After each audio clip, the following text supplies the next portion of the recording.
হেই, good morning বন্ধুরা। তো আজ হচ্ছে আমাদের ট্রেন যাত্রার সেকেন্ড দিন। তো সকালবেলা যখন ঘুম থেকে উঠি, এটা প্রায় গয়া ঢোকার আগের সিন ছিল। তো যাই হোক, সকালবেলাটা ট্রেন মোটামুটি ঘন্টাখানেকের লেটে ছিল। তো সকালে ব্রেকফাস্টে আমরা খেয়েছিলাম পরোটা আর তরকারি। কাকিমা অর্থাৎ কৌশিকের মা আমাদের জন্য বানিয়ে দিয়েছিল ব্রেকফাস্টটা।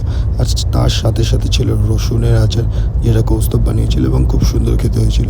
তো সকালবেলা আমি, সানি আর কৌশিক তিনজন মিলে তাস খেলে মোটামুটি সময়টা কাটাই, তারপরে গল্প টল্প করি।